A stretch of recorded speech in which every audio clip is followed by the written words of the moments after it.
युवकाचा संशयास्पद मृत्यू. दिल्ली येथे रेस्टॉरंट चालवणाऱ्या आणि मूळच्या केरळ राज्यातील असलेल्या एका 29 वर्षीय तरुणाचा करंजीपासून धारणा शिवारातील पेट्रोल पंप जवळ संशयास्पद मृत्यू झाला आहे.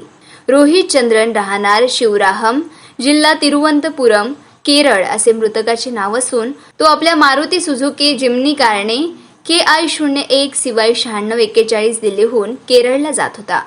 मिळालेल्या माहितीनुसार रोहितने हॉटेल मॅनेजमेंटचा कोर्स केला होता आणि तो दिल्लीत व्यवसाय करायचा. 1 एप्रिल रोजी त्याने आपण कारने गावी येत असल्याचे आपल्या कुटुंबियांना कळवले होते. 2 एप्रिल रोजी दुपारी 1 वाजताच्या दरम्यान करंजीपासून जवळ असलेल्या धारणा गावातील साई सुमन पेट्रोल पंपाच्या बाजूला तो मृतावस्थेत आढळून आला. त्याच्या मृतदेहाजवळ शिलाजीत सारख्या पदार्थाचा डबा सापडला असून त्याची कार पंपासमोर उभी होती. या घटनेची माहिती पांढरकवडा पोलिसांनी मृताच्या नातेवाईकांना दिल्यानंतर त्याचा मोठा भाऊ राहुल चंद्रन नायर व इतर नातेवाईक केरळवरून पांढरकवड्यात दाखल झाले आहे.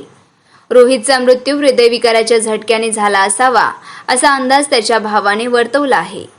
पांढरकवडा पोलिसांनी या प्रकरणी अकस्मात मृत्यूची नोंद केली आहे. पुढील तपास पोलीस उपनिरीक्षक रघुपती करत आहे. मृतदेहाचे शवविच्छेदन झाल्यानंतर मृत्यूचे नेमके कारण स्पष्ट होणार आहे.